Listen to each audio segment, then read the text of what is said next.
acceso. ¿Listo? Bueno, pues muy buenas noches a todos. Agradecerles su presencia esta noche.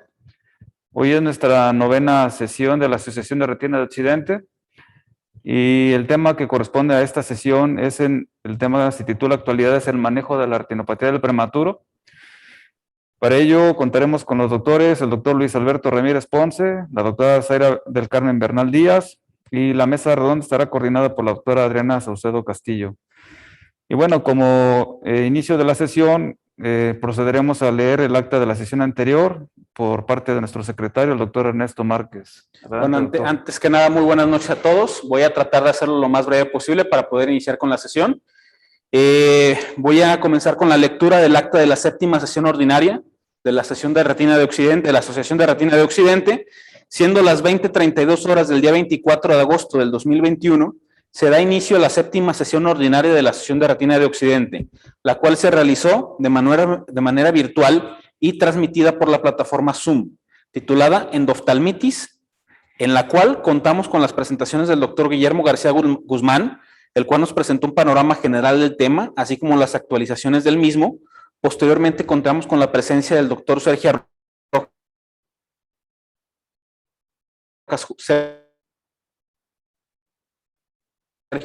Rojas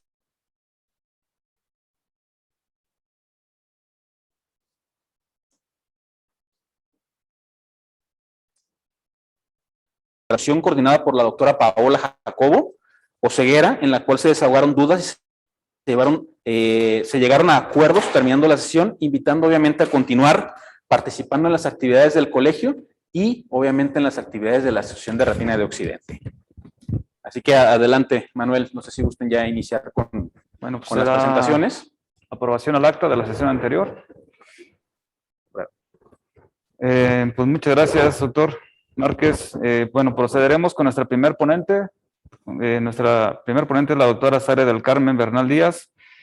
Procederé a leerles un breve resumen de su currículum. La doctora es médico cirujano portero egresado de la Universidad de Guadalajara. Realizó su especialidad en oftalmología y su alta especialidad en retina in vitro en la Fundación Hospital Nuestra Señora de la Luz. Posteriormente realizó su alta especialidad en oftalmología pediátrica en el Hospital Infantil de México, así como su diplomado con investigación clínica y maestría en ciencias médicas en la misma institución. Actualmente labora en su práctica privada el grupo Maldonado Bernal, en cirujanos oftalmólogos. La doctora se ha desempeñado y se desempeña en diversas instituciones públicas y privadas. Actualmente es la secretaria de la Asociación Mexicana de Oftalmología de Pediatría, es profesora de ha sido profesora en diferentes foros nacionales e internacionales, con publicaciones en diferentes revistas nacionales e internacionales indexadas, y miembro de diferentes sociedades y asociaciones, tanto nacionales como internacionales. Es un gusto y un honor tenerla aquí con nosotros, doctora. Bienvenida con su plática, por favor. Hola Manuel, hola a todos, buenas noches. El honor es mío, es realmente un gusto estar entre amigos y maestros, que como les dije hace rato, todos acá han sido en algún momento mis maestros y es un gusto estar con ustedes, que aunque ya tengo muchos años viviendo acá en la Ciudad de México, Guadalajara siempre ha sido y será mi tierra. Bueno, pues sin más preámbulos les voy a hablar un poco de los avances que hay en retinopatía del prematuro, y yo creo que estos son algunas de mis afiliaciones. Es importante comentarles que no tengo ningún tipo de relación comercial ni interés con las marcas que voy a mencionar durante la plática, y creo que uno de los avances más importantes, y no me dejarán mentir mis colegas en ponentes, en este año es la nueva clasificación de la retinopatía del prematuro, en la que hay una intervención de personajes en Latinoamérica muy importante que hay que tomarlo en cuenta. Estamos muy bien representados, tanto México como toda Latinoamérica, en esta clasificación. Y bueno, es de suma importancia saber comunicarnos actualmente, porque como vemos la información fluye súper rápido, y es en este tema que es muy delicado, un diagnóstico tan específico y tan en tiempo que tenemos que estar hablando el mismo idioma. Y en este caso es muy importante hablar de que la clasificación, tenemos que, para hacer una buena clasificación, tenemos que hablar de 5 aspectos de la enfermedad. La zona, el estadio, si hay o no enfermedad plus, la extensión de la enfermedad y agregar si hay una presentación agresiva de la retinopatía del prematuro. Aquí vemos unos esquemas que ya todos conocemos, no vamos a ahondar en ellos, solo en las modificaciones importantes que se han hecho y recordar que si no están descritos estos 5 puntos, la clasificación de la enfermedad es incompleta, porque podemos ver incluso publicaciones en las que solo nos dicen retinopatía grado 3 y pues es zona y estadio, o sea, sí es importante. Las modificaciones más importantes, una de las modificaciones más importantes es la que vemos abajo y es que ahora tenemos que clasificar la zona de acuerdo a si hay o no la presencia de algo que se llama muesca. Es decir, aunque vemos ahí esos círculos muy perfectos descritos, la enfermedad no se comporta así. Todos los que hemos visto esta patología por algún tiempo, sabemos que los pacientes no hacen un círculo perfecto de enfermedad, sino que hay zonas que en este caso están descritas como 1 o 2 meridianos en el plano horizontal, en los que la enfermedad es mucho más posterior que en la mayoría del resto del fondo de ojo y por lo tanto debemos clasificar la enfermedad en base a esto. Ahora vamos a poner algunos ejemplos. La otra novedad la vemos en los esquemas, que es la zona 2 posterior, que aunque ya se había estado utilizando, no había sido incluida dentro de la clasificación de forma formal. Sin embargo, estos esquemas, la mayoría y las fotos que vamos a ver, la mayoría están descritos con fotografías de REDCam y la mayoría de nosotros no hacemos diagnóstico con REDCam, aunque algunos tenemos el privilegio de tener acceso en algunos lugares, muchos prematuros no podemos revisarlos con eso y lo hacemos con un oftalmoscopio indirecto y una lupa de 28, y puesto que la mácula o la fobia es importante para determinar la zona 1 y subsecuentemente la zona 2 y la zona 3, tenemos que saber que antes de la semana 39 en muchos neonatos no es posible identificar claramente la fobia. Entonces aquí el comité nos da un tip y dice que si ponemos el nervio óptico, como en la foto de su derecha, en el extremo nasal de la imagen de una lupa de 28, todo lo que se alcanza a ver es la zona 1. Entonces aquí está el ejemplo de la muesca. Si se fijan, si vemos el borde superior e inferior donde están las flechas blancas, podríamos decir que la enfermedad está en una zona 2 posterior. Sin embargo, al ver esa muesca es evidente que esta enfermedad es una retinopatía del prematuro en zona 1, secundario a una muesca en el meridiano de M9. Y así tendríamos que clasificarlo. La zona 2 posterior ya se las mencioné, son 2 diámetros de disco por afuera del círculo que se menciona como la zona 1, y esto la única implicación que tiene es que, no me dejarán mentir todos los que hacemos retina, no es lo mismo tener una patología en esa zona de la retina que en el extremo más nasal de la zona 2, que ya sería una vascularización mucho más extensa y por lo tanto una gravedad de la enfermedad menor.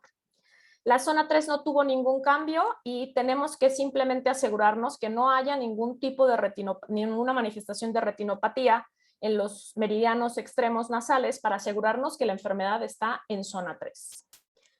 Además, esto es algo que ha sido controversia todo el tiempo, que es la enfermedad plus. En esta clasificación se estipula que es un espectro de cambios vasculares, ya no es muy específico de que tenemos que tener esto, esto y esto, engrosamiento venoso, ni tenemos que tener tortuosidad arterial para nombrarlo como enfermedad preplus o plus. Puede ir desde normal, como en la foto de su izquierda, hasta una enfermedad plus franca, como la foto de su derecha en rojo. Sin embargo, todas las fotos intermedias implican cierta gravedad de la enfermedad y es una enfermedad catalogada como preplus. Cuando quitamos las imágenes del fondo de ojo y vemos los cambios en la foto en negro, podemos ver cómo los vasos no tienen una conformación normal después de la primera foto, pero sin embargo no tienen todas las características de la última, que es una enfermedad plus franca. Además, debemos recordar que de igual forma los ojos no se comportan igual en un solo paciente. Aquí vemos la fotografía de ojo derecho y ojo izquierdo de un paciente con retinopatía en zona 2 posterior, estadio 3, con enfermedad plus, pero si se fijan, los cambios de enfermedad plus son mucho más francos en el ojo derecho que en el ojo izquierdo. Otra de las cosas importantes que hay que recordar y que ha sido un poco también inconsistencias a lo largo de este tiempo es que hay que nombrar este tipo de hallazgos como los que vemos en la foto como una vascularización incompleta y la zona en la que se encuentra. Ya no es correcto decir tiene la retina inmadura o no hay datos de ROP, porque estos pacientes después de algún tiempo pueden desarrollar retinopatía, aun cuando en este punto no hayamos visto una línea o una cresta. Entonces, lo correcto es vascularización incompleta. El estadio 1 no ha sufrido cambio en su descripción, una línea de demarcación. El estadio 2 tampoco, una cresta elevada de color blanquecino que puede tener distintos grados o no tener enfermedad plus, como vemos aquí las fotografías de su lado izquierdo, una enfermedad pre-plus, y su lado derecho una enfermedad plus mucho más importante. El estadio 3, la descripción tampoco sufrió ningún cambio, es una cresta neovascularizada que puede tener un color asalmonado o a rojo y puede acompañarse de hemorragias intra o prerretinianas. Y recordar una vez más que los pacientes no se comportan como nuestras clasificaciones perfecto, ¿no? Que en un mismo ojo, en un mismo paciente podemos tener distintos estadios en un mismo sector. Ahí vemos cómo en las puntas de las flechas blancas tenemos un estadio 3, en las puntas de las flechas negras tenemos un estadio 2 y más a su derecha tenemos incluso estas lesiones que llamamos en palomita de maíz o popcorn, que son un indicativo de estadio 3. Además, ahora dejamos de llamar a la enfermedad agresiva posterior así porque hemos visto que no solo se da en el polo posterior, se da la característica de esta enfermedad que ahora se llama agresiva nada más o retinopatía agresiva es que hay un desarrollo rápido de neovascularización acompañado de una enfermedad plus marcada que puede no pasar por todas las etapas tradicionales de retinopatía del prematuro y puede tener cambios tan evidentes como los que estamos viendo en estas fotos, o no tan evidentes como la foto de arriba a su izquierda, que haciendo un estudio complementario como es la fluorangiografía podemos evidenciar cómo hay zonas muy grandes de isquemia, shunts arteriovenosos, comunicaciones anómalas que hacen de esta una enfermedad de un pronóstico muy malo y que necesita tratamiento a corto plazo. El estadio 4 tampoco sufrió modificaciones en su clasificación, A sin involucro macular, B con involucro macular. Sin embargo, ven cómo la conformación de estos desprendimientos de retina parciales pueden ser tan distintos. En el lado izquierdo aquí vemos un estadio 4A que cuesta trabajo discernir si está o no involucrada la mácula, y tenemos un desprendimiento anular en el lado derecho. Aquí un desprendimiento con involucro de la mácula con hemorragia subretiniana y una ectopia macular con tracción hacia periferia franca. Y esta es otra de las razones por las cuales la nueva clasificación es muy importante, porque ahora tenemos a la mano tecnología como es el OCT, que si tenemos alguna duda de si hay o no involucro de la mácula para estratificar la enfermedad, aunque no todos podemos tener acceso a esto, bueno, es una buena herramienta para saber exactamente qué estadio tenemos. Esta es otra novedad de la clasificación. El estadio 5 ahora se ha subclasificado en tres etapas. La 5A, en la que el nervio es visible al fondo de ojo. La 5B, en la que tenemos un DR en embudo cerrado, que no vamos a ver el nervio óptico, que se puede ver como esta imagen, y en el segmento anterior podemos ver como la imagen a su izquierda. Y el 5C, en el que ya hay alteraciones en el segmento anterior, como estrechamiento de la cámara anterior e incluso opacidades corneales. Otro de los motivos por los cuales tenemos esta nueva clasificación es que hemos visto con las nuevas opciones de tratamiento patrones de regresión de la enfermedad distintos. Vamos a tener un proceso de regresión espontáneo o secundario a tratamiento, y va a ser distinto si es con láser o con antiangiogénicos. Mientras que con el láser estos datos de regresión se van a presentar entre el día 7 y el 14 después del tratamiento, con los antiangiogénicos pueden empezar desde el primer día después de que se aplicó, y estos cambios o este tipo de cómo podemos saber que la enfermedad está regresando, porque puede haber desaparición de la túnica vasculosa lentis, hay mejoría de la dilatación venosa, mejoría de la opacidad de medios, hay resolución de la neovascularización. El tejido neovascular puede adelgazarse e incluso dejar áreas que se llaman PAR por sus siglas en inglés o retina vascular persistente, y cuando esto sucede hay que describir que sí existe esa retina vascular persistente y decir cuál es su extensión. En las fotos de abajo ven un patrón de regresión de la enfermedad después de un tratamiento con láser, y pueden ver cómo en la segunda foto hay estas cicatrices ya de láser con una pigmentación importante, pero todavía hay un poco de neovascularización evidente en el borde de la retina vascular y avascular, y en la foto de su extrema derecha pues ya no vemos hasta donde se ve la foto datos de actividad. Este es un paciente tratado con antiangiogénico y vemos cómo la respuesta de la enfermedad plus puede ser franca y muy rápida. También podemos tener respuestas como esta y vemos cómo esa cresta que estaba súper elevada y francamente neovascularizada se ha aplanado por completo. Ya no tiene esa limitante entre la retina vascular y avascular y vascular, y además hacen estas asas que no siempre son patológicas. Otra cosa que hay que describir y que es importante son las reactivaciones y que están más relacionadas a esta nueva herramienta que es en el tratamiento, que son los antiangiogénicos. En orden de progresión podemos decir que la reactivación es muy rara verla con láser. Podemos verla en una regresión espontánea, pero es muchísimo más común con los antiangiogénicos. No hay un consenso ni un estudio que nos diga con certeza en qué momento vamos a tener la reactivación con los antiangiogénicos. Ese es uno de los peros que muchos ponen a usarlos en el tratamiento. Sin embargo, creo que simplemente debe ser un punto a tratar en el que hay que estar al pendiente del paciente, porque puede reactivarse desde tan tempranamente como la semana 37 de edad postmenstrual como hasta la 60. Entonces son pacientes que tienen que estar bajo vigilancia. Y esta reactivación puede darse de varias formas. Puede haber un nuevo desarrollo de estadio 3 en el borde de la retina que continuó la vascularización. Puede haber activación en el borde anterior y en el borde posterior. Y debemos de nombrarla de acuerdo a la clasificación como ROP reactivado y describir en qué zona y qué estadio se reactivó. Siempre hay que describir el estadio de mayor gravedad. Si hay estadio 3 en la zona más anterior de la retina o donde va el avance de la vascularización, ese es el que hay que describir. Como ven en la foto en medio, por ejemplo, se nota muy bien cómo estaba, hasta dónde llegaba la vascularización original, cómo continuó la vascularización y ahora hay una reactivación después de tratamiento con antiangiogénico. Estas fotos son cortesía del comité de la ICROP 3. Podemos ver también las fotos de arriba cómo no es tan sencillo a veces detectar una reactivación. En la primera foto de su izquierda vemos una enfermedad en zona 1 con estadio 3. En la foto del medio prácticamente se borró la muesca que se veía ahí.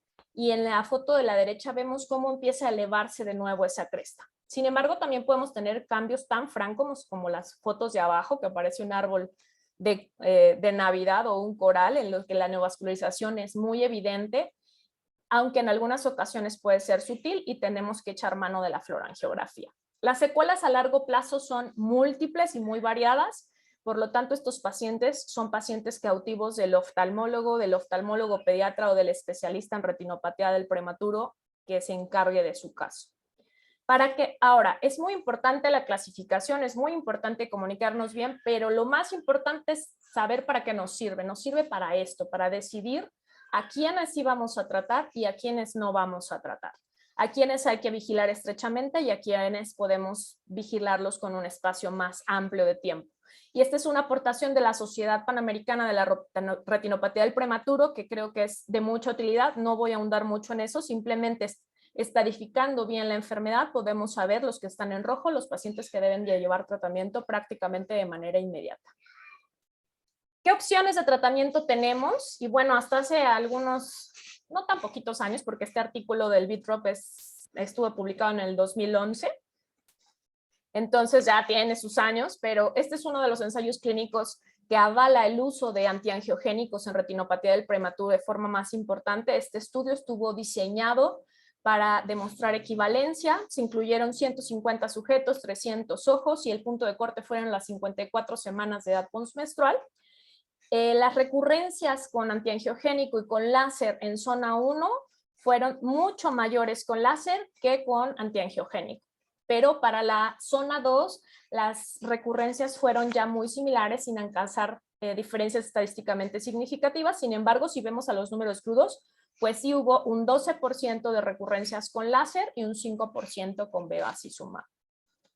Este otro estudio, que es el Rainbow, nos habla de la respuesta de la retinopatía del prematuro comparando el láser con este antiangiogénico, y este estudio fue diseñado para demostrarse superioridad. No logró demostrar superioridad con respecto al láser, sin embargo, si vemos los porcentajes de éxito fueron más altos en el grupo de ranibizumab. Este estudio tuvo 2 brazos de ranibizumab, pero el que mostró diferencias más importantes con respecto al láser fue el grupo de la dosis de 0.2 miligramos de ranibizumab. Como ven, los porcentajes con diferencias estadísticas más importantes son los de esa dosis. Sin embargo, desde la dosis de 0.1 tenemos diferencias. No sé si me pueden ayudar si las preguntas del chat sean de este tema. Y bueno, otra de las aportaciones de este ensayo clínico es que algo que nos preocupaba a muchos, ¿no?, que es los efectos sistémicos de los antiangiogénicos, además nos aportaron como si la dosis que usemos del antiangiogénico va a verse reflejada en la cantidad de medicamento que podemos detectar en suero de estos pacientes. Y vemos como las cajitas en azul claro nos muestran la cantidad de medicamento encontrada en suero en el día 1, 15 y 29 después del tratamiento, y vemos cómo esos rangos son siempre menores en la menor dosis. Sin embargo, este es un pero que yo siempre les digo, pongan en duda todo, no crean todo lo que yo les digo, vayan y lean, pongan su criterio. Este es el protocolo de la empresa dueña del estudio, que es Novartis. El protocolo y el análisis estadístico, y así como se los presento, así está publicado. Hay muchas partes con censura, entonces hay que tomar en cuenta y utilizarlo en nuestra práctica, sí, pero siempre hay que poner una duda de por ahí, ¿qué pasaría si esto me estará mostrando todo lo que resultó? O sea, hay que ser críticos con toda la evidencia que tenemos a nuestra mano. Y esta evidencia recién llegada de Euretina, que es el tercer antiangiogénico que podríamos utilizar hasta el momento, entre otros que voy a platicar, pero los ensayos clínicos importantes incluyen este, es el Firefly, el aflibercept contra láser para retinopatía del prematuro. Este es un ensayo clínico aleatorizado que obviamente se compara con los 2 previos que les platiqué. Aquí vemos algunas de las diferencias importantes. Una de las diferencias es que aquí solo se probó una dosis, a contrario del Rainbow, en el que se probaron 2 dosis de ranibizumab. El punto de corte es similar al Rainbow, que es a las 24 semanas después de que se hizo el tratamiento. No se tomaron en cuenta la edad postmenstrual para este punto de término del estadio. Y además ellos agregaron pacientes con zona 2 y estadio 2 con enfermedad plus, que los otros 2 protocolos no tomaron en cuenta. Fueron aleatorizados 2:1. La dosis que se utilizó en este ensayo clínico es 1/5 parte de la que utilizamos en adultos. Y lo que ya les comenté. Aquí vemos algunos de los datos de los pacientes que se incluyeron en este estudio clínico. Vemos como la edad gestacional promedio es de 26.3 semanas. Son pacientes muy pequeños, con un peso al nacimiento también, pues obviamente acorde a su edad gestacional, de 862 gramos, pero el peso en el momento del tratamiento, el promedio es de 1950, lo cual nos habla de lo que ya todos sabemos, que el tratamiento no lo vamos a aplicar en las primeras semanas del nacimiento. Allá están los países que participaron. Lamentablemente no tenemos una participación de nuestro país, aunque sí algunos de Latinoamérica. Y lo que más nos interesa, pues los resultados, ¿no? Y aquí vemos en el punto primario de evaluación del láser contra el antiangiogénico, para zona 1, excluyendo la enfermedad agresiva posterior porque esto está hecho antes de la publicación de la ICROP 3, y vemos cómo en toda la población pues hay diferencias, pero están muy cercanas las respuestas del antiangiogénico con el láser. Cuando tomamos en zona 1, las diferencias se abren un poquito más, de 64 contra 70. Cuando tomamos en cuenta la zona 2, pero sin enfermedad agresiva, sigue habiendo una diferencia, pero se acorta. Y cuando lo medimos con la enfermedad agresiva, pues los resultados son prácticamente similares. Sin embargo, abajo, esto es algo que debe llamarnos la atención, es información importante, es que nos dicen que el 82% de los ojos necesitaron solamente una inyección, que es otra de las preocupaciones y de las interrogantes que tenemos con los antiangiogénicos. ¿Hasta dónde darles oportunidad? ¿Vamos a reinyectar o no vamos a reinyectar? Con este antiangiogénico, la mayoría necesitó solamente una inyección y el 17.8% recibieron un retratamiento con ese mismo medicamento. Mientras que para el láser, el 6.9% recibieron un tratamiento de láser, que fue todo el láser que pudieron recibir durante la primera semana, y el 2.8 necesitaron 2 retratamientos. Y dieron la oportunidad que hubiera cruce de brazos, o sea que si un paciente estaba en el brazo de aflibercept y requería láser, podría colocarse a criterio del investigador, y hubo más ojos que necesitaron aflibercept en el grupo de láser que al contrario.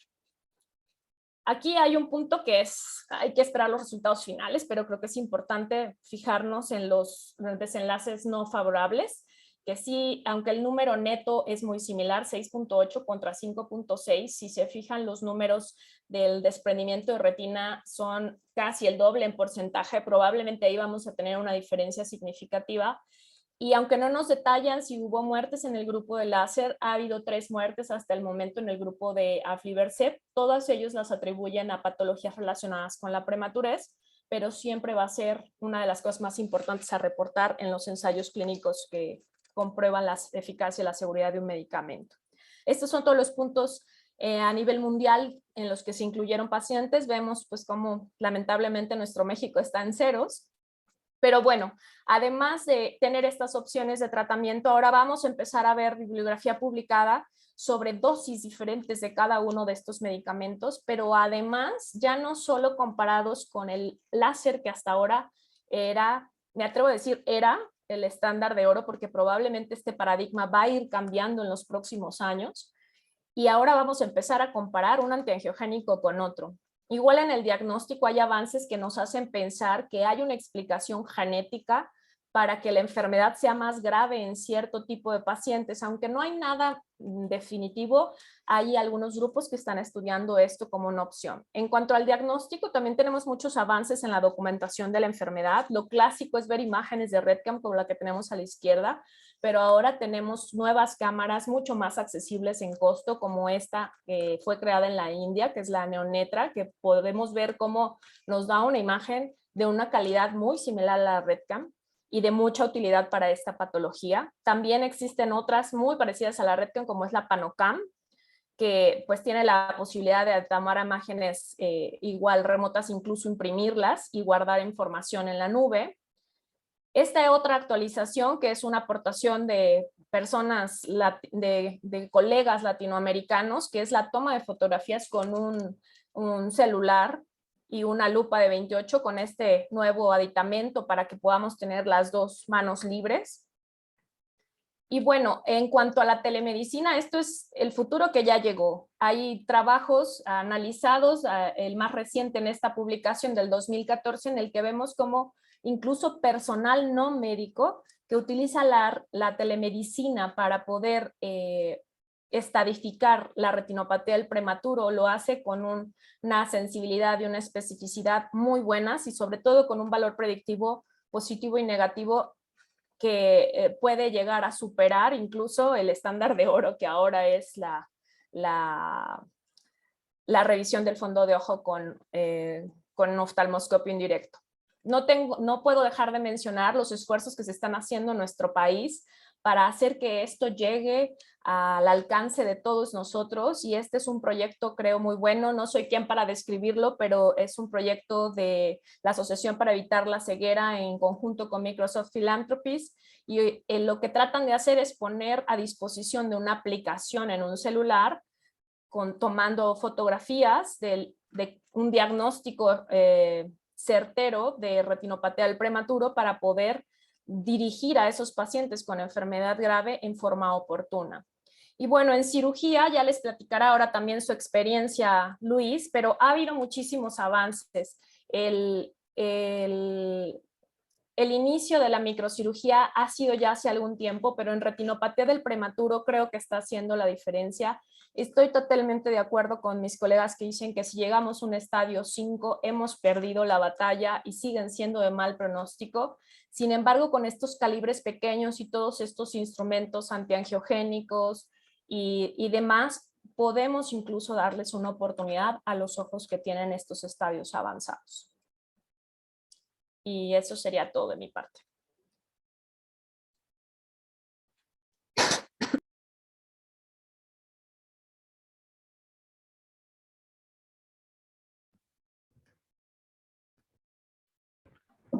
Muchas gracias, doctora Zaira. Siempre una excelente charla. Ahorita platicaremos los detalles en la mesa redonda. Y bueno, daremos paso a nuestro siguiente ponente. Les presento es el doctor Luis Alberto Ramírez Ponce. El doctor es médico cirujano formado en la Benemérita Universidad Autónoma de Puebla. Realizó su formación como oftalmólogo y alto especialista en retina en la Fundación Hospital Nuestra Señora de la Luz. Es miembro del Consejo Mexicano de Oftalmología y del Consejo Internacional de Oftalmología. Actualmente es médico adscrito al servicio de neonatología en el Hospital de la Mujer de Puebla y tiene el cargo de retinólogo con atención a pacientes con retinopatía del prematuro. El doctor es profesor de oftalmología de pregrado en la Benemérita Universidad Autónoma de Puebla y en la Universidad de las Américas.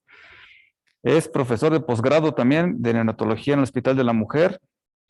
El doctor ha sido ponente y es catedrático de diferentes foros nacionales.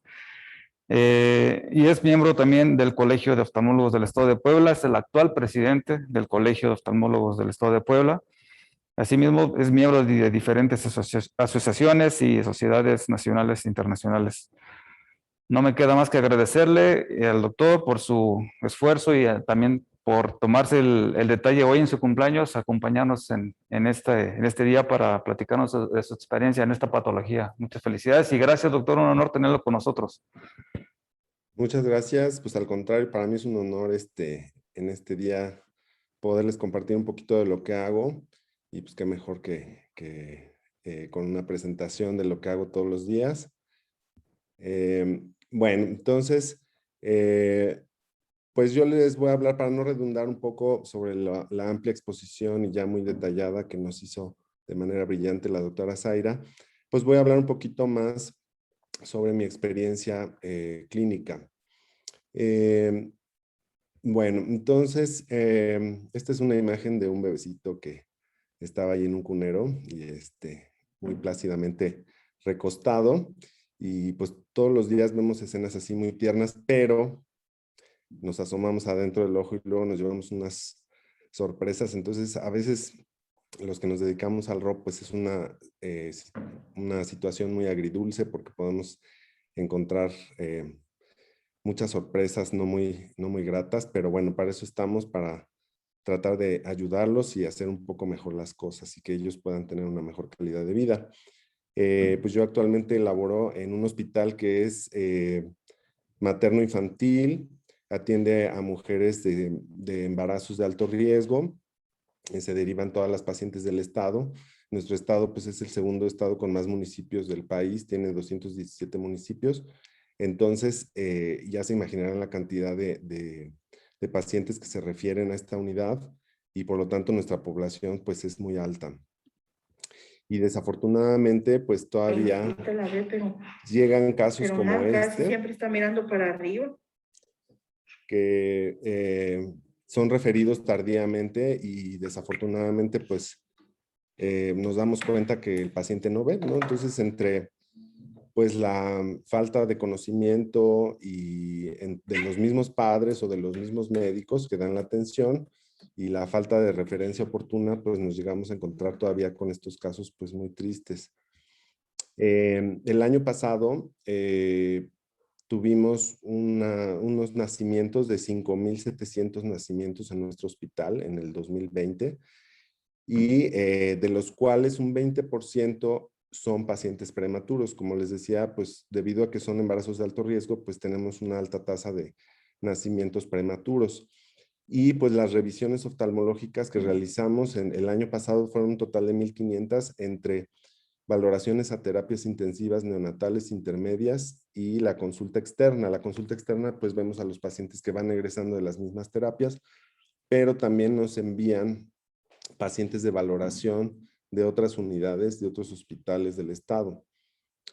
Afortunadamente, bueno, de ese porcentaje, de los 1,100 nacimientos prematuros que hubo el año pasado, de ese total, pues solo detectamos 8% de pacientes con ROP, 93 casos, y de los cuales, de los que requirieron tratamiento, solo fueron 13 casos, un 14% del total de los prematuros con ROP. Cabe mencionar que las medidas durante muchos años para mejorar las condiciones de las terapias, se ha visto reflejada en el descenso del número de pacientes con ROP de forma significativa. Cuando llegué hace unos 10 años, llegamos a tener 4 o 5 casos a la semana de tratamiento por ROP. Entonces eran una cantidad de pacientes de verdad impresionante. Pero entonces nos decíamos, ¿qué está pasando, no? Entonces, pues había muchas condiciones que favorecían o precipitaban estas condiciones. Entonces, entre ellas, pues nos dimos cuenta que la regulación del oxígeno, incluso los equipamientos que tenían en las unidades, muchas veces no contaban con blenders de oxígeno y entonces pasaba el oxígeno a una mayor concentración, no teníamos esa regulación de la cantidad del oxígeno y entonces teníamos una cantidad impresionante de pacientes con ROP. Afortunadamente, antes no se daban cuenta de esto, porque pues, egresaban a los pacientes y si el paciente se quedaba ciego, pues bueno, ya se perdía ahí en el mundo, ¿no? En Puebla, y andaban en otros hospitales buscando la atención. Entonces, el hecho de estar ahí constantemente en la consulta, pues se dieron cuenta que la problemática era muy alta, por lo tanto, se hicieron muchas mejoras en la regulación del oxígeno, en el equipamiento, y afortunadamente hemos logrado bajar bastante estas cifras que son alarmantes. Como ya bien mencionaron, pues aquí en esta tabla tenemos la clasificación en la cual, bueno, sabemos qué pacientes tratar y qué no tratar. Ya lo mencionó también Zaira con una tabla muy bonita con colores.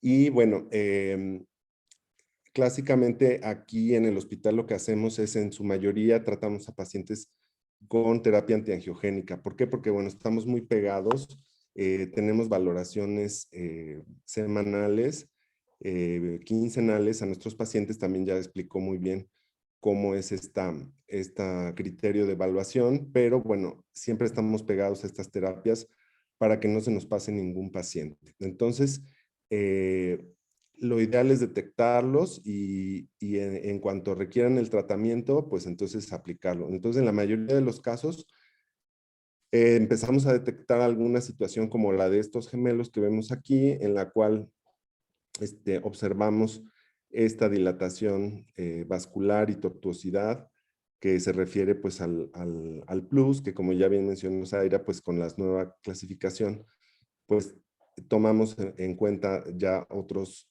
factores.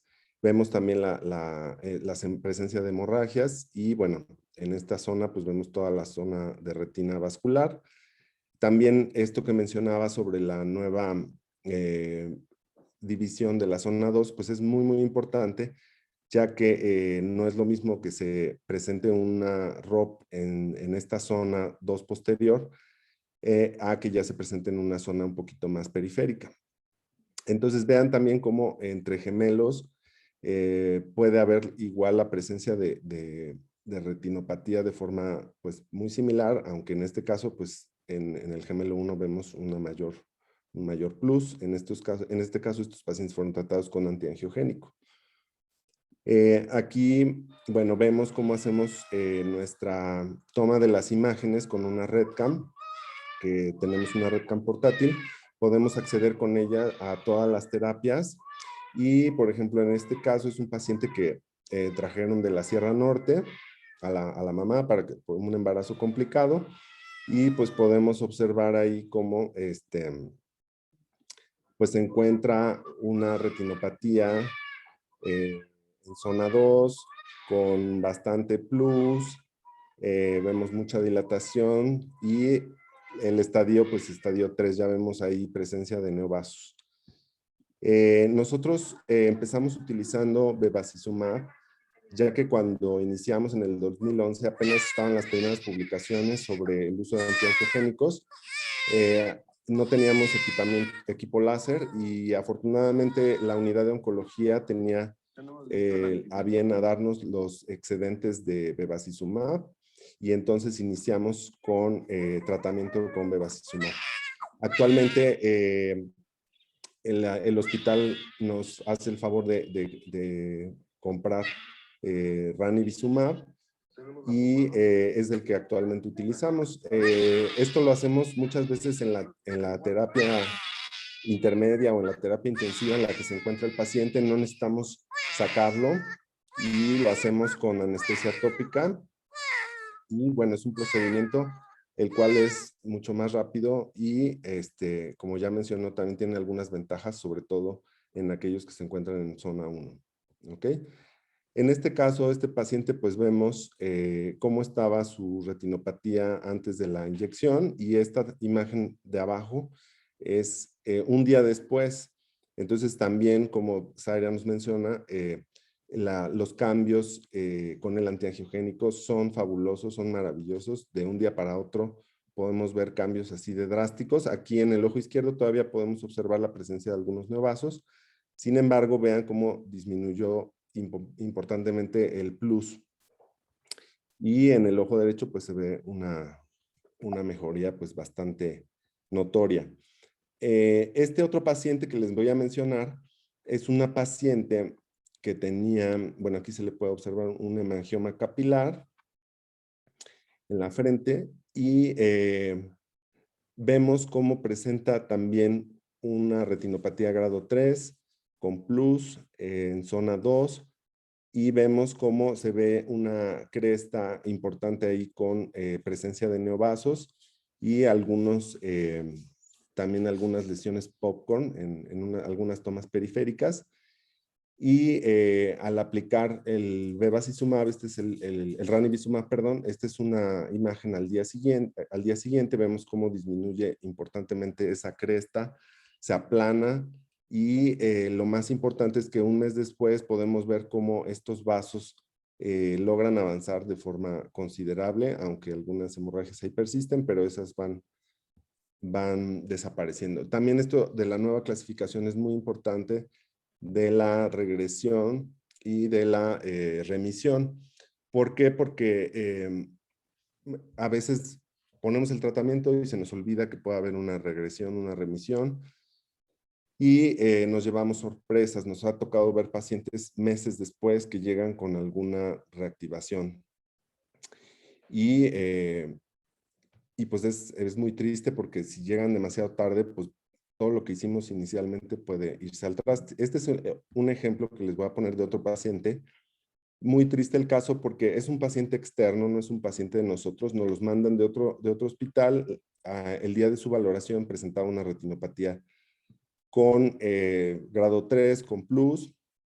Se le aplica el antiangiogénico, tiene muy buena evolución, y como estaba en otro municipio, pues entonces viajaba para sus valoraciones. Sin embargo, tuvo un nuevo internamiento en otra unidad foránea y vuelve a requerir el uso de oxígeno. Todo esto por una broncodisplasia pulmonar. Y se pierde la valoración. Allá no había quien lo revisara. Los padres no tomaron la precaución tampoco de continuar con esa valoración. Y bueno, llega 3 meses después y tuvo una reactivación que posteriormente después hizo una remisión también. Pero vean, el ojo derecho presenta múltiples proliferaciones, tracción macular y un desprendimiento de retina 4B. Y en el ojo izquierdo se ve que en esta zona tuvo una reactivación nuevamente, sin embargo, los vasos continuaron avanzando ya de forma espontánea. Digo, si este paciente no se hubiese inyectado al inicio, probablemente se hubiera desprendido ambas retinas. Pero bueno, es muy triste que si se nos olvida o por alguna otra circunstancia se pasa esas valoraciones, pues podemos tener reactivaciones que pueden ser fatales, ¿no? Y en el caso del ojo izquierdo, todavía vemos aquí una zona aún de retina inmadura. Y en esos casos, pues muchas veces decidimos dar láser porque son pacientes este paciente ya tenía 6 meses de vida y seguía con una zona de retina avascular. ¿Qué pasa con la ropa agresiva? Que ya mencionó Zaira, que ahora ya no es agresiva posterior. Pues vemos que que tiene unas características muy particulares en la cual podemos observar una dilatación y tortuosidad muy importante, presencia de neovasos y tejido, y en este caso también hay múltiples lesiones popcorn. Y bueno, en estos casos podemos hacer muchas cosas y a veces no hay una buena respuesta al tratamiento. Entonces, en estos casos tenemos que usar todo lo que esté en nuestras manos para evitar que estos pacientes progresen a un desprendimiento de retina y a veces aún así no lo logramos.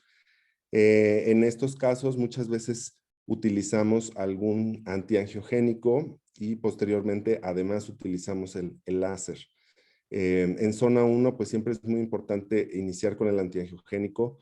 Logramos muchas veces que la vascularización pueda continuar un poco más allá de la zona 1 y si es necesario podemos poner el láser para evitar pues una reducción del campo visual. En este otro caso vemos aquí también pues una proliferación fibrovascular importante en la zona temporal superior en el ojo izquierdo y pues la muesca que actualmente se menciona en la nueva clasificación, que esa es la que se considera como la zona en la clasificación de estos pacientes. El láser, pues bueno, se sigue utilizando. Afortunadamente no son todos los casos. Yo veo muchas inconvenientes para utilizar el láser, debido a que algunos de los pacientes que llegan en peor estado son pacientes externos a nuestro hospital, que nos mandan de otros hospitales, y no tenemos la forma de ingresarlos a hospitalización, porque las terapias que tenemos son solo para los pacientes que nacen en nuestra unidad.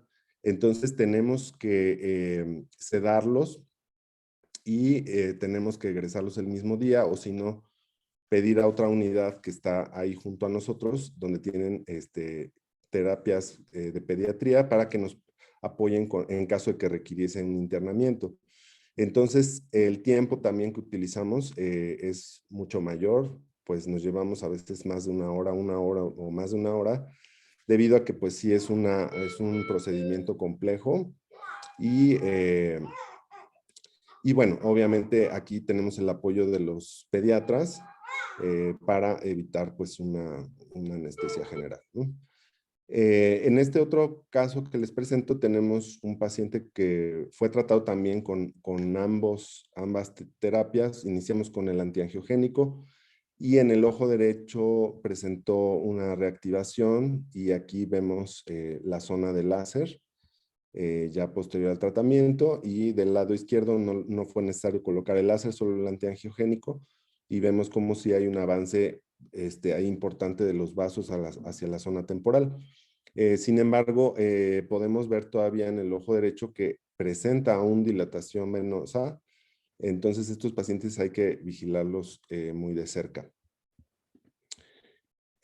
Aquí tenemos otro caso también tratado con láser. Aquí está un poco oscura la imagen. A veces si no dilata muy bien el paciente o eso, pues cuesta un poquito tomar las imágenes. Pero bueno, vemos aquí también la zona tratada con láser. Y acá en esta zona se ven también en la zona 3 las huellas por láser, ¿no? Entonces sigue siendo muy efectivo, pero recordemos que vamos a tener una reducción importante también del campo visual, pero en ocasiones pues ni modo, es necesario. Pero hay otros casos que nos siguen llegando como en el cual pues el ojo derecho ya presenta una franca atracción y está a punto de desprenderse esa retina, y en el lado izquierdo pues ya tiene un desprendimiento de retina, muy probablemente con involucro macular y una presencia de una hemorragia vítrea importante, premacular. Entonces estos casos decimos, ¿qué les hacemos?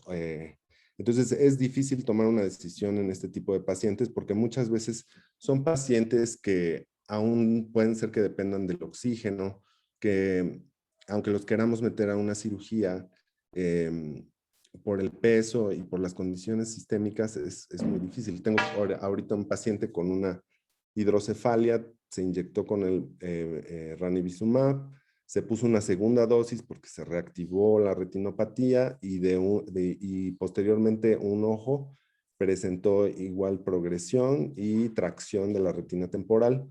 Yo le propuse pues, realizar una vitrectomía, sin embargo, estaba programada meses después una colocación de válvula de derivación ventricular.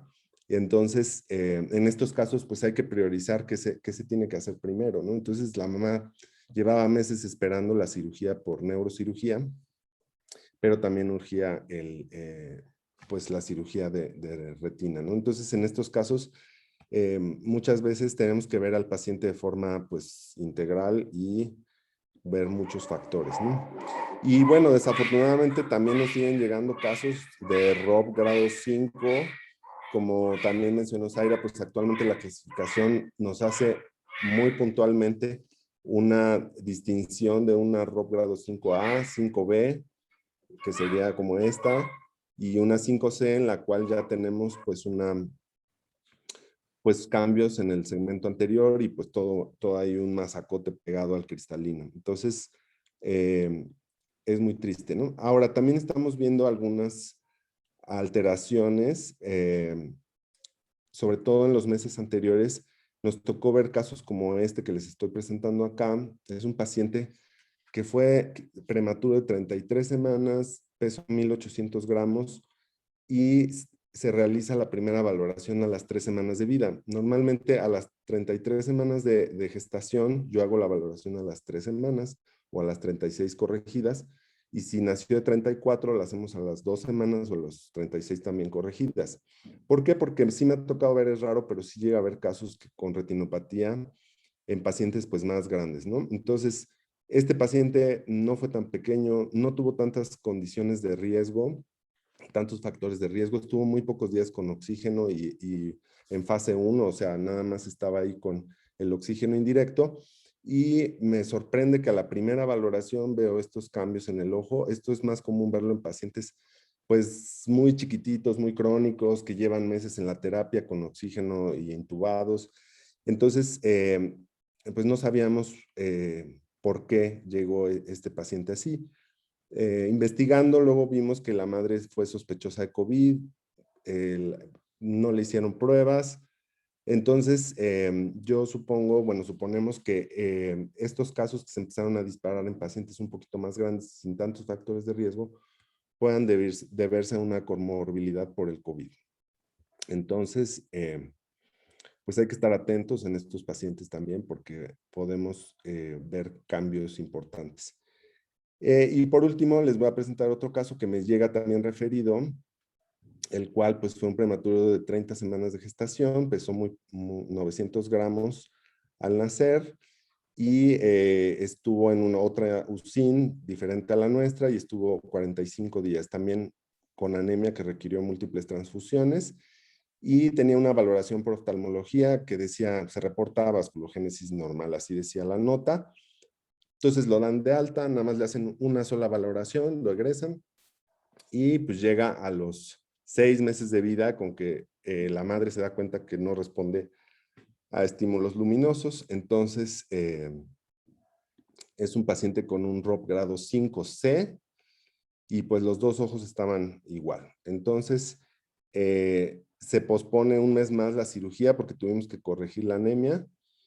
Y bueno, aquí es muy importante también el apoyo de anestesia, porque muchas veces, aunque queramos meterlos por sus condiciones, no pueden o no quieren ser sometidos al procedimiento. Entonces, necesitamos la ayuda de un anestesiólogo pediatra que tenga pues la experiencia con estos prematuros, ¿no? Aquí pues lo que hicimos fue una técnica mixta. Entramos por vía anterior para poner la irrigación y vía pars plana para entrar a hacer la ensectomía y primero reformar la cámara anterior con viscoelástico, porque bueno, había una talamia total, el cristalino estaba pegado a la córnea prácticamente. Es muy difícil acceder a la retina porque obviamente pues está prácticamente pegada y tenemos que entrar al espacio vítreo. Como pueden ver ahí, después de un rato importante podemos empezar a visualizar la retina y quitando cuidadosamente pues todas las membranas que son muy, muy duras, pues empezamos a lograr que se abra ese cono. Sin embargo, pues no siempre logramos que la retina caiga. Entonces, en este caso decidimos dejar un poco de aire y no, pues ya no intentar jalar más la retina, porque obviamente abrió un poco el cono, pero no se pudo lograr que pudiéramos pegar totalmente la retina, ¿no? Entonces, aquí no le puedo avanzar. Y el otro ojo estaba igual o peor. Tuvimos igual que acceder a la cámara anterior para crear el espacio, hacer la ensectomía. Aquí, bueno, yo no contaba con una cánula más pequeña en ese momento, pero esa misma cánula nos servía como segundo instrumento para ayudar a separar ahí la fibrosis. Bueno, entonces, los padres estaban conscientes que obviamente lo que buscábamos era ayudarlo de alguna forma y evitar que ese ojo se fuera a tisis. Y bueno, que no le proponíamos pues ninguna posibilidad visual. El niño no tenía respuesta al estímulo luminoso. Y aquí este video pues es al año de vida y los papás refieren que ha mejorado sus ciclos circadianos, que tiene respuesta a la luz. Entonces, pues un ojo yo lo veo mejor que el otro, el ojo derecho tiene incluso más volumen que el ojo izquierdo, pero al menos los padres refieren que cuando prenden la luz en la noche el niño reacciona, cuando salen al sol reacciona. Entonces, pues no sé qué tanto beneficio, pero los padres están muy agradecidos y yo creo que el mejorar estas condiciones del sueño, pues podrían ser de utilidad, ¿no? Entonces, pues la retinopatía sigue siendo un problema en nuestro país. Eh, es prevenible en la mayoría de los casos y tenemos que detectarlo a tiempo. Tenemos que estar pegados a esas terapias. Cada vez nacen más niños prematuros y tenemos que estar muy, muy pegados a esas terapias. Entonces, cada vez se van a requerir más retinólogos, pediatras o especialistas en retinopatía del prematuro para pues atender a esta población. Mi idea es que nosotros debemos acudir hacia esas unidades. Entonces, muchas veces es difícil porque obviamente tienen que traer al paciente, tienen que trasladarlo con intubación en las condiciones sistémicas y eso complica mucho la atención. La cirugía, pues, es una opción para casos avanzados. Siempre explicándole la expectativa a los pacientes y pues, recordar que siempre podemos ofrecerle algo al paciente. No hay que decirle, no, pues ya se va a quedar ciego y no hay nada que hacer y ya vayas. Porque eso también se escucha mucho. Luego llegan todavía pacientes o familiares de los pacientes que llegan muy desanimados, deprimidos, porque les dicen que no hay nada que hacer y yo creo que en cualquier caso algo se les puede ofrecer.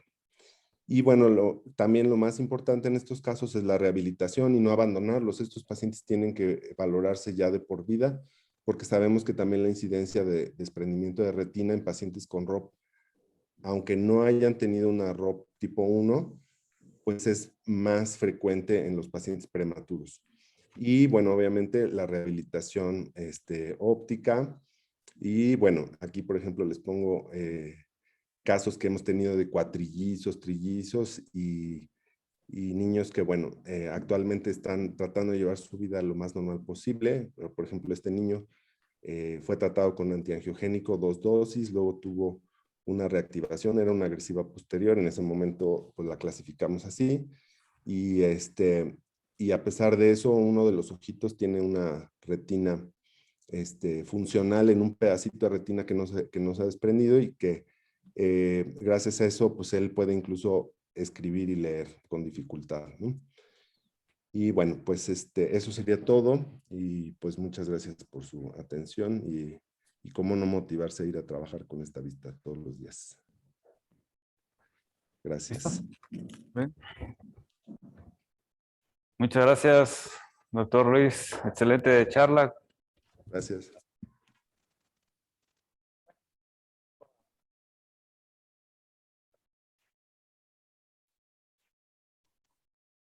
Es egresada de la Universidad Nacional Autónoma de México. Realizó su formación como oftalmóloga en el Instituto de Oftalmología Fundación Conde de Valenciana. La doctora realizó posteriormente su formación como oftalmóloga pediátrica, como oftalmología pediátrica en el Hospital Infantil de México.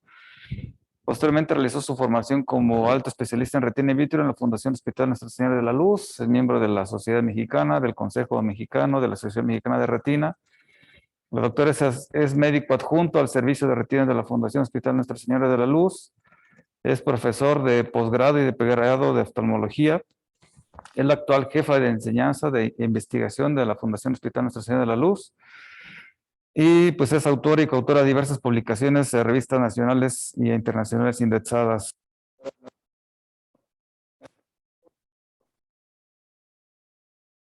Hola, ¿qué tal? Muy buenas noches. Pues un gusto, muchas gracias antes que nada al doctor Manuel Rivera por la invitación y la verdad es que es un gusto estar aquí con egresados del Hospital de la Luz, ¿no? Todos egresados. Entonces, pues da emoción ver también cómo yo los vi, ¿no? Yo fui maestra de todos, entonces yo vi cómo han ido creciendo. La verdad es que me da mucho, mucho, mucho gusto. Y también me encanta hablar de este tema, de hecho, pues yo como ya oyeron el currículum, yo hice oftalmología pediátrica y de ahí me encantó la retinopatía del prematuro y de ahí decidí hacer retina. Entonces justo por eso, por la retinopatía prematuro fue que llevé este caminito, ¿no? Y eso me gustaría a los que están aquí acompañándonos, también dejarles esta semillita de que les guste revisar prematuros. La verdad es que no mucha gente le gusta. De hecho, muy pocos les gustan los niños, bueno, revisar niños, ¿no? Porque es complicado, pero la verdad es que es muy bonito ver cómo puedes ayudar a un niño y evitar que quede ciego. A fin de cuentas es para toda la vida, ¿no? Entonces, es súper importante llegar a tiempo, como bien dijo Sara y también lo comentó Luis en su plática. Lo importante de la retinopatía prematura es llegar a tiempo. Eso es vital. Y para esto entonces vamos a hablar un poquito ahorita en esta mesa redonda sobre, empezando por los criterios de tamizaje, ¿no? Y cómo lograr, pues ayudar a que esto se lleve a cabo en las terapias. Ya también lo comentó Luis, la verdad es que es bien difícil lograr que la gente de las terapias, uno, te deje entrar a revisar. Al principio costaba trabajo que te dejaran entrar a revisar prematuros, porque obviamente son inestables, entonces si tú los revisas y los intentas, pues entonces tienen bradicardias y bueno, entonces no quieren ni siquiera que los revisaras.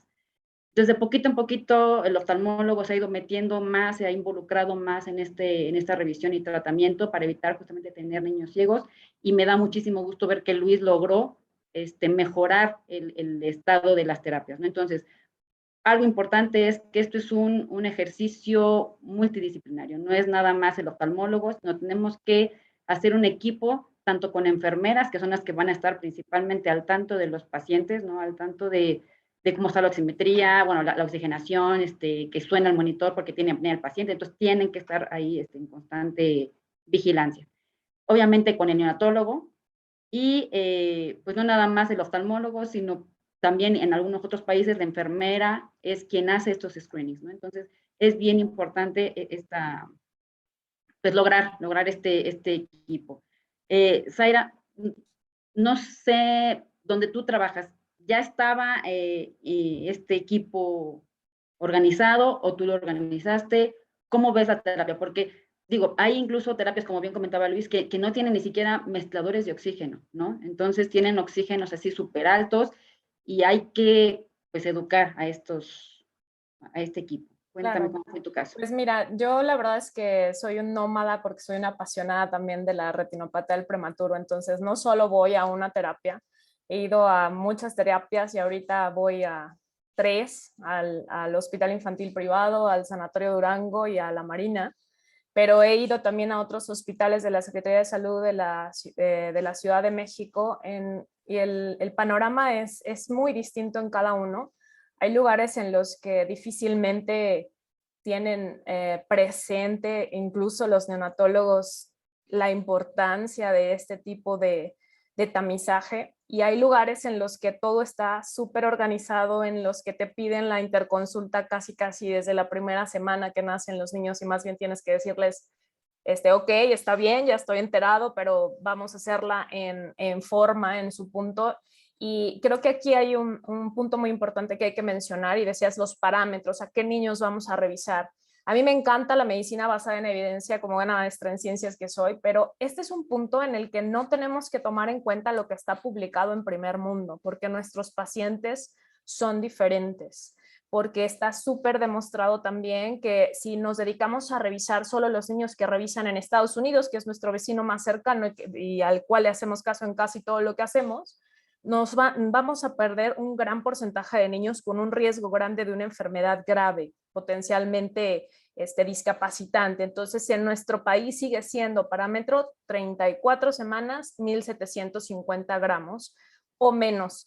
Uno de los dos, y de ahí hacia abajo. Y aún si se pasan un poquito, a lo mejor si nacieron a las 35, pero el neonatólogo considera que ha tenido una evolución tórpida y que ha estado muy sometido a otros factores de riesgo como la utilización de oxígeno, plaquetopenia, sepsis, enterocolitis necrotizante, etcétera, una lista interminable, también necesitamos revisarlo, y sobre todo porque me preguntaban en algún momento, o sea, ¿puede haber un niño de término que tenga ROP?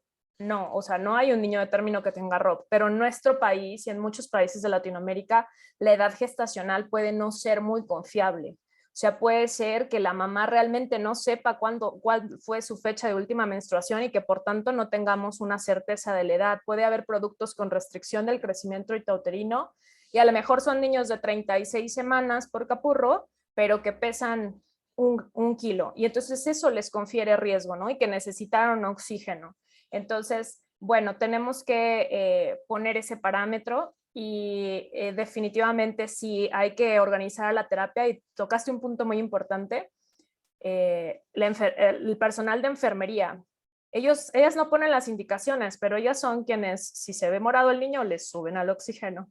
O sea, a veces sin indicación médica, porque así son las cosas, y nos ayudan y nos sacan de muchos problemas, pero también pueden empeorar estas enfermedades. Entonces, involucrar a todo el equipo que está presente con los neonatos, yo creo que es importante. Yo creo que además un programa exitoso de retinopatía del prematuro, como bien lo mencionó Luis, debe tener revisión, o sea, como estipulado, al menos un día a la semana de revisión y al menos 1 o 2 días de la semana para tratamientos requeridos, ya sea el mismo día de la revisión o un día posterior. Creo que si no cumplimos con esos parámetros no vamos a poder lograrlo, porque va a haber niños que van a necesitar al menos seguimiento semanal, y los más graves incluso pueden necesitar cada tercer o cuarto día. Entonces, si no dedicamos 1 o 2 días a la semana a ir a una terapia, no vamos a poder cubrir las necesidades.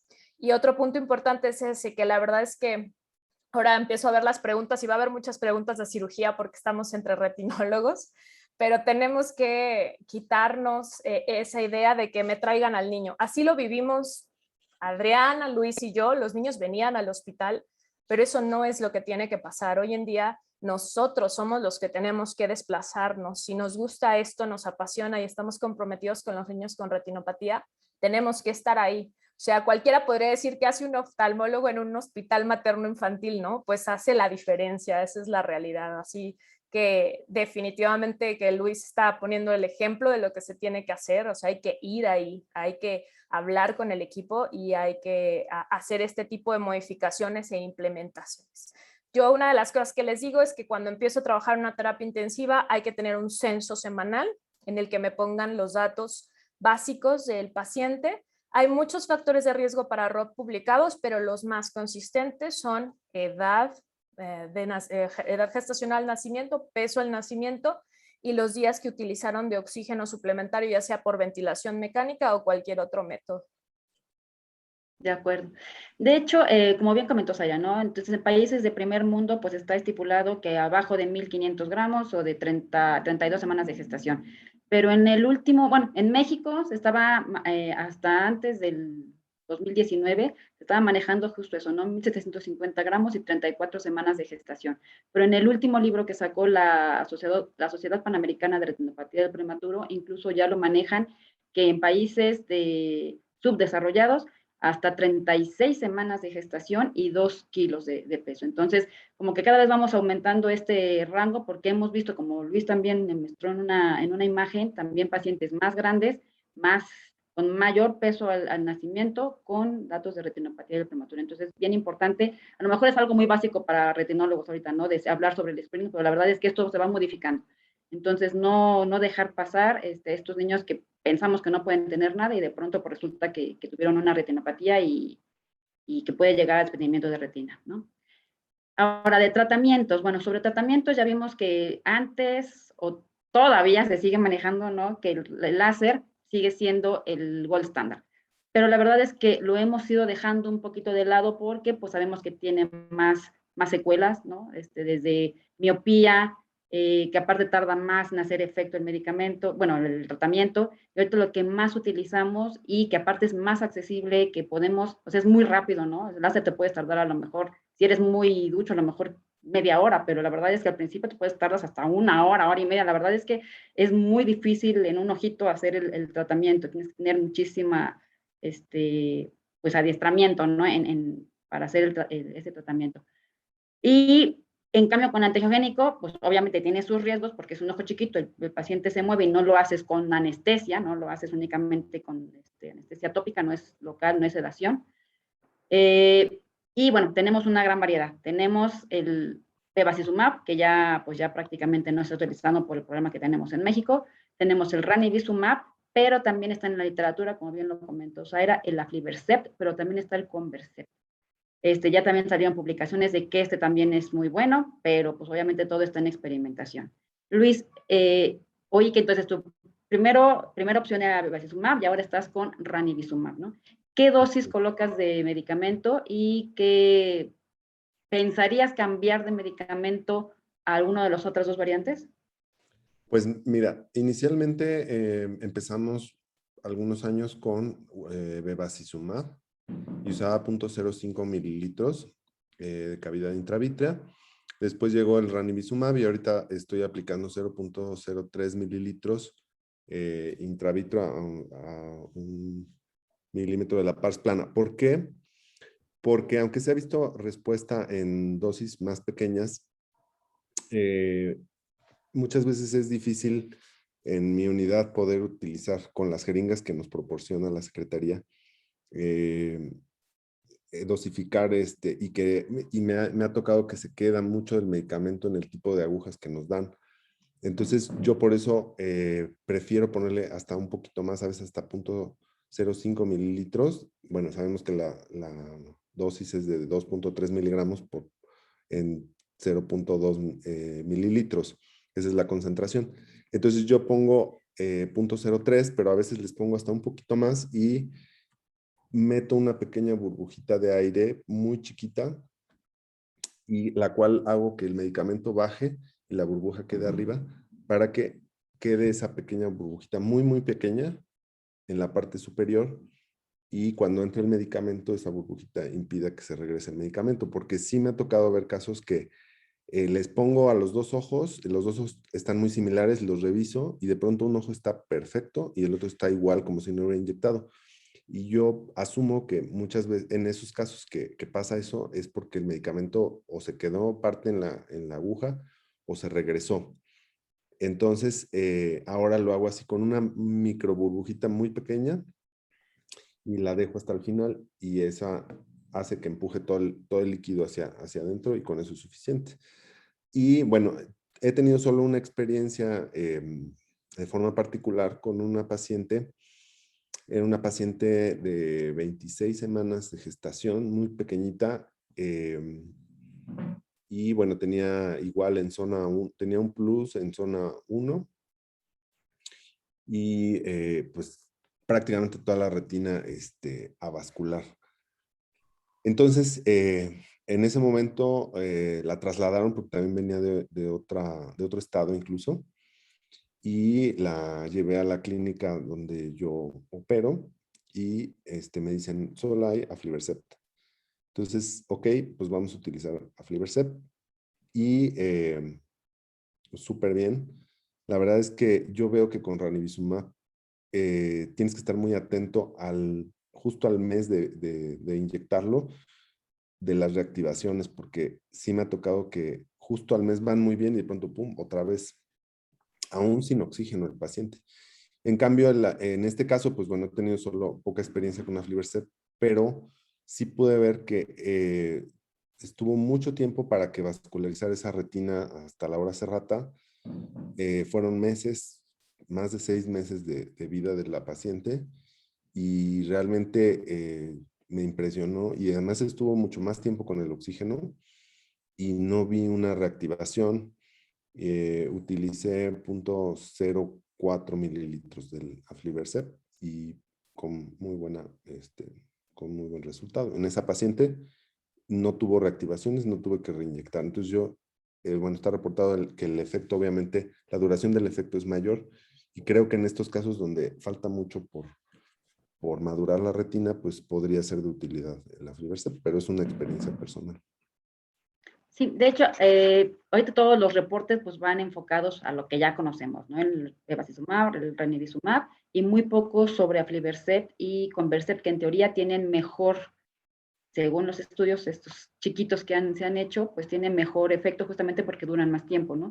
Y esto debido también al tipo de molécula, que es un poquito más grande, sobre todo hablando de la aflibercept, que es un poquito más grande y por lo tanto, pues dura un poquito más en la cavidad y tiene más efecto. Además de que tiene otras acciones, ¿no? No nada más va directo contra el factor de crecimiento vascular endotelial, perdón, sino también con el factor placentario, ¿no? Entonces, bueno, hay que, pues esto no sé si también puede ocasionar, si tenemos duda en si el ranibizumab y los demás tienen algún efecto a nivel neurológico, si esto puede afectar aún más también, ¿no? De hecho, ya salió también un reporte de que a largo tiempo el bevacizumab no tiene ningún efecto a nivel neurológico o no es significativo. Entonces, pues, pero eso ya no se usa. Ahora tenemos que ver ahora qué pasa con el ranibizumab, que a fin de cuentas sí se ha visto que el efecto es menos duradero, incluso menos duradero que el bevacizumab, porque hacer la molécula más chiquita se va rapidísimo, entonces pues muy rápidamente vuelven a reactivarse, justamente tenemos esas reactivaciones. Y en base a esto, quería preguntarte, Zaira, ¿tú cuántas dosis de antiangiogénico aplicas? Yo entiendo que también estás casi con puro ranibizumab, entonces, ¿aplicas 2 o ya cuando vas a la segunda mejor le aplicas láser? Entonces, ¿cuántas dosis y cuándo decides mejor aplicar combinado con tratamiento láser? No hay como una receta exacta, no te puedo decir que en todos los casos hago lo mismo, pero definitivamente mi favorito será y siempre va a ser el bevacizumab por costo y por efecto. Sin embargo, pues hace años que no tenemos disponible de manera legal en el país. Te juegas la cédula si quieres ponerlo. Entonces, bueno, la verdad es que mi preferencia, y no lo digo basado mucho en la evidencia, sino en mi experiencia clínica, es que siempre que la enfermedad está en zona 1 o zona 2 posterior, mi tratamiento de elección de primera línea es un antiangiogénico.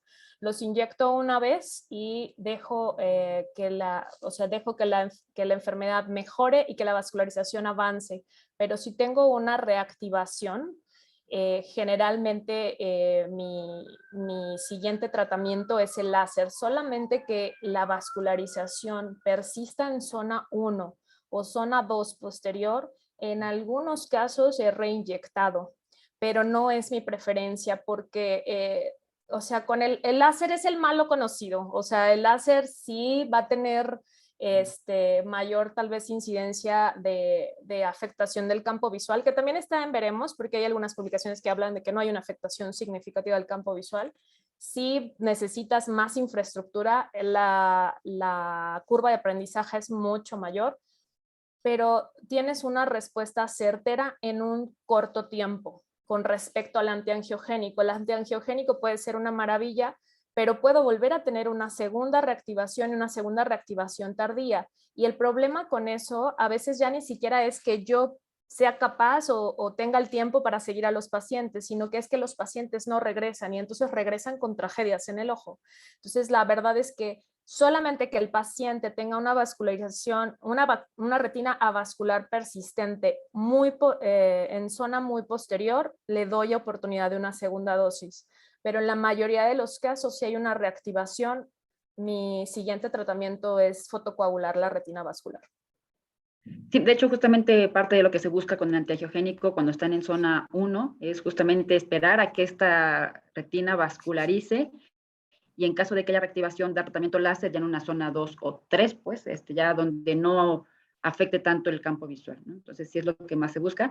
Aunque hay, por ejemplo, también algunos lugares como el 20 de noviembre, en donde siempre, en todos los casos, aplican antiangiogénico y láser al mismo tiempo. O sea, bueno, no a lo mejor al mismo tiempo, ¿no? Pero sí en un tratamiento combinado en todos los casos y reportan que no han tenido ninguna reactivación, no han tenido expandimientos y les ha ido excelentemente bien con el tratamiento.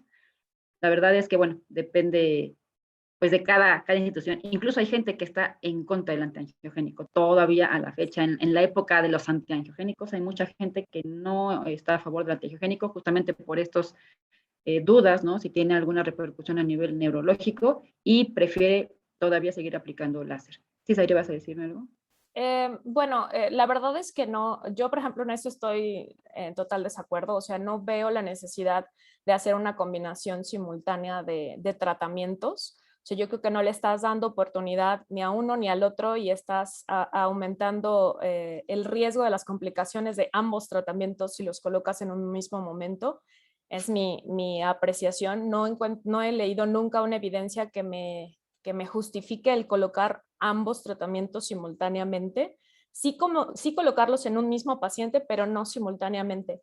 Y la otra cosa que quería decir es que lo que dice Luis es súper importante. O sea, el otro día un pediatra me decía que si lo enseñaba con colocar inyecciones intravítreas. Le digo, sí, claro, si me dices todas las indicaciones y todas las complicaciones que puedes tener en un neonato, con todo gusto.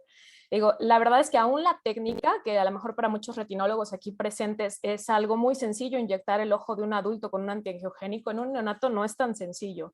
Para empezar, son ojos muy pequeños, tenemos dificultades hasta con las agujas, como dice Luis, podemos tener fallas al tratamiento porque el medicamento, parte del medicamento se quedó en la jeringa. Tenemos que tener cuidado con la dosis porque la dosis puede hacer que los efectos secundarios sean mayores y el volumen puede hacer también que haya problemas en el ojo. Es un ojo con un cristalino, con un eje anteroposterior mucho mayor que en el adulto. Las posibilidades que tenemos de hacer un toque con el cristalino durante la inyección son mayores. No sé qué experiencia tiene Luis, pero a mí me ha tocado, y creo que en su video se vio, muchísimas veces a los adultos creo que difícilmente los inyectamos en cuadrantes inferiores, o sea, siempre temporal superior, ¿no? Porque ahí es donde más exposición tenemos a los neonatos. Muchas veces, como lo hago en la cuna, me ha tocado inyectarlos la mayoría de las veces en cuadrantes inferiores porque hacen un velo impresionante y es muy complicado estar bajando el ojo, poner la inyección, verificar que no toques el cristalino, son como muchos parámetros. Entonces, pues ni hablar, o sea, en sector inferior para tenerlo más controlado, una aguja, tratar de verificar que el medicamento entre. Y bueno, o sea, aún el antiangiogénico, que parece que es más sencillo, también tiene su chiste colocarlo. Y creo que hay una pregunta por ahí de cirugía que no sé si quisieran Sí, contestar. sí. Ahorita que pasemos a cirugía, la estoy dejando para cuando vemos cirugía. Ah, pero Para pues lo ya nos bueno. estamos acabando el tiempo, para lo bueno. Sí. Pues vamos a pasar a cirugía. Entonces, antes pues se hablaba mucho del cerclaje, ¿no? Para retinopatía prematura estadio 4. La verdad es que ya ahorita muy poca gente también está a favor del cerclaje. Habrá algunas indicaciones todavía. Pero Luis, ¿tú estás a favor del cerclaje o tú ya en todos los casos mejor te vas directo a vitrectomía? Pues mira, yo la verdad tengo muy poca experiencia con el cerclaje, pero creo que podría ser útil en algunos casos donde tienes un desprendimiento 4A y que ya está como muy frío el cuadro, o sea, cuando ya no hay actividad neovascular, porque bueno, yo le veo el inconveniente de pues alterar la anatomía ocular. O sea, tengo ahorita pacientes que ya tienen casi 10 años de tratamiento y en muchos casos, sea antiangiogénico, sea láser, sea lo que sea, presentan miopías muy altas, o sea, con todos los tratamientos. Entonces, yo creo que el cerclaje, pues sí podría ser también un factor más agravante para esta situación, ¿no? Entonces, yo creo que podría ser en algún caso así donde la retina pues no tiene tanta actividad neovascular y pues es nada más tratar de aproximar la esclera para que pegue la retina. Sin embargo, pues yo estoy más a favor de la vitrectomía. Las desventajas pues sería pues la posibilidad de la catarata. Obviamente también se oye muy padre, pues vitrectomía, o sea, uno dice, ay, pues ya se le está desprendiendo, lo voy a meter a vitrectomía, ajá. Pero también cuando hay una actividad neovascular importante, tenemos unos sangrados impresionantes. O aunque logremos controlar el sangrado intraoperatorio, después al otro día de la cirugía está un coágulo ahí pegando toda la pupila, o sea, una membrana pupilar inflamatoria con sangre o en la cavidad vítrea. Entonces, yo creo que también en teoría suena muy bien, pero no todos los casos responden igual y nos podemos llevar muchas sorpresas. Entonces, también aquí tenemos que analizar la posibilidad de usar también el antiangiogénico preoperatorio. Y obviamente, pues tener mucho cuidado, ¿no? Porque, pues, se puede ir, digamos, nuestro paciente al traste, ¿no? O sea, el caso se puede perder, ¿no? Entonces, analizar muy bien el caso. Y bueno, yo estoy más a favor de la vitrectomía y te digo, no tengo mucha experiencia con cerclaje. De acuerdo. Sí, de hecho, incluso ya hay tratamiento de vitrectomía incluso temprano, no nada más en el estadio 4, sino también incluso en el estadio 3, donde ya se ve así como una vascularización con contracción de la hialoide sin desprendimiento, incluso ya se puede o se está utilizando la vitrectomía temprana. Y ahora sí, sobre las preguntas que están colocando en el chat. ¿Es indicado colocar antiangiogénico antes de la vitrectomía? Sí. Incluso pues es mejor, ¿no? Siempre en todos los casos mejor, justamente porque generalmente cuando los meses todavía tienen algún grado de actividad y mucha neovascularización, y el antiangiogénico te ayuda perfecto a que esos vasos se cierren. ¿Cuánto tiempo? Hay idealmente un día. Aquí no se puede esperar como en los adultos que les pones antiangiogénico y 3 días después o todavía hasta una semana después te puedes esperar. No, aquí al día siguiente tienes que operarlo. Incluso en alguna plática también la doctora Mariana Martínez Castellanos nos comentaba que incluso le colocaba antiangiogénico en la mañana y los operaba en la tarde. Yo voy más al día, a un día, ¿no? Que también tenga efecto adecuado el medicamento, pero siempre estando seguros de que el paciente se va a operar y que no vaya a haber complicaciones, contraindicaciones o algo, porque si no, se suspende la cirugía y bueno, ese ojito se contrae toda la retina y ya, no es de retina total y pues se pierde el ojo, ¿no? Y en relación a la lensectomía, que comentaban que era la primera pregunta en el chat, si realizar lensectomía, al realizar la lensectomía en ROP5, se sugiere remover también el iris, además de la membrana y el cristalino. Yo en lo particular, no, porque a fin de cuentas, de por sí, un ojo en un paciente se inflama muchísimo, en un niño se inflama muchísimo más, y si además le quitas el iris, también vas a inflamar muchísimo. Pero sí, sí he visto que la gente, incluso justamente por esta inflamación que hace el iris y las sinequias que hace hacia membranas que puedan quedar atrás, sí hacen una iridectomía, pero una iridectomía grande, o sea, es comerse un buen pedazo de iris para incluso también tener una buena visualización. A mí en lo particular no me gusta. No sé, Zaira, ¿qué opinas al respecto? No, yo creo que, o sea, sí hay casos en los que el iris no te permite trabajar bien. Yo creo que lo importante en un estadio 5 es quitar toda la cápsula del cristalino, o sea, eso sí, hacer una lensectomía así espectacular que no te quede nada. A veces el iris puede dificultarlo, pero creo que remover el iris podría precipitar más una tisis que ayudar en el tiempo quirúrgico. Podríamos ayudarnos, aunque a veces no son tan de ayuda los ganchos, porque estos iris son rígidos, o sea, están cerrados, pero son rígidos. A veces no los puedes mover fácilmente ni con ganchos, y en ocasiones lo que me ha tocado hacer son cortes en el esfínter sectoriales, pero no remover el iris por completo. La verdad es que yo no lo haría, al menos no de primera intención. Preferiría hacer la cirugía que se pueda hacer bajo la midriasis, que se logre, y manipulando el iris hacia un lado, hacia otro, lo que se deje, que removerlo de forma pues importante. Y la otra cosa es que en cirugía, por ejemplo, en estos niños, hay que tomar mucho en cuenta la edad a la que lo estamos operando. Yo la verdad es que no operaría a niños mayores de 6 meses, aun cuando hay quienes sí los operan.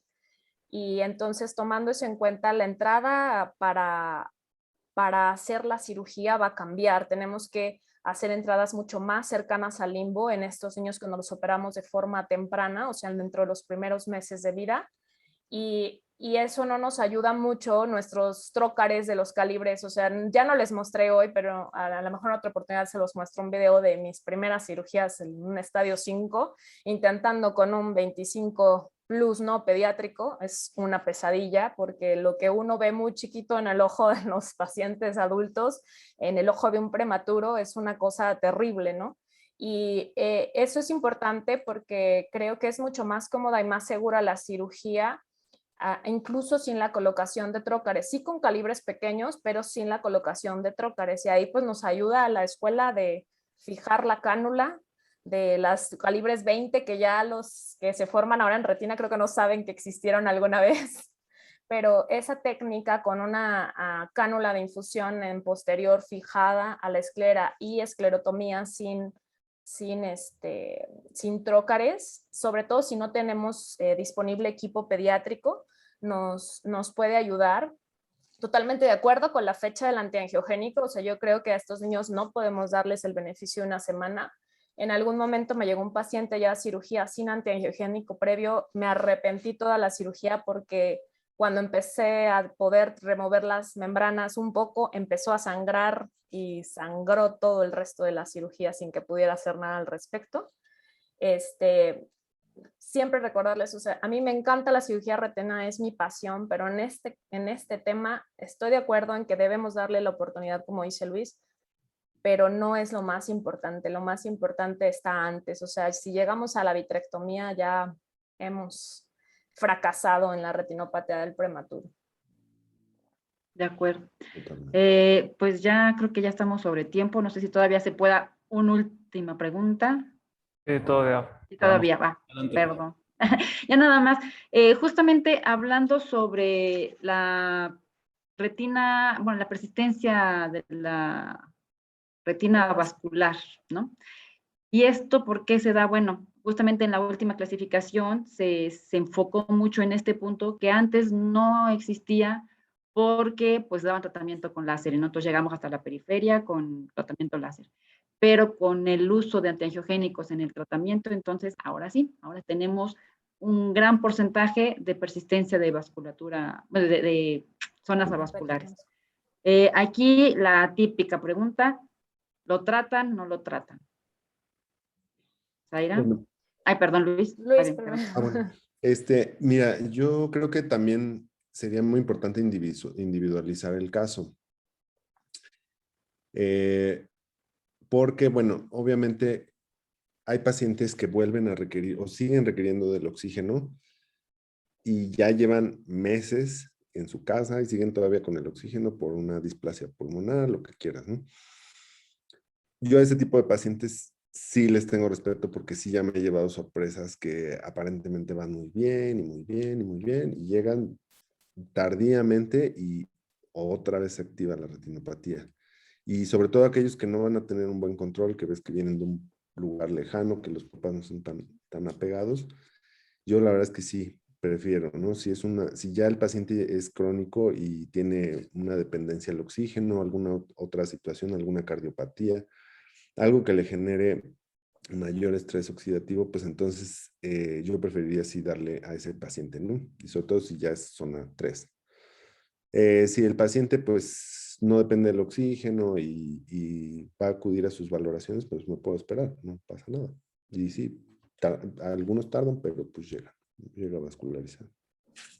Yo creo que en estos casos también es bien importante la realización de fluorangiografía, justamente que tampoco antes no estaba muy utilizada y era casi así como, ay, ¿cómo le vas a hacer una fluorangiografía a un bebé, no?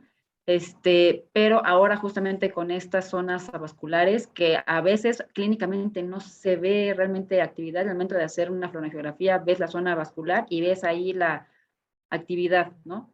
Entonces yo creo que en estos casos, pues sí, sería de utilidad, de mucha utilidad, y sería incluso indicado realizar estos estudios. Pero pues yo sé que no en todos lados Las tenemos.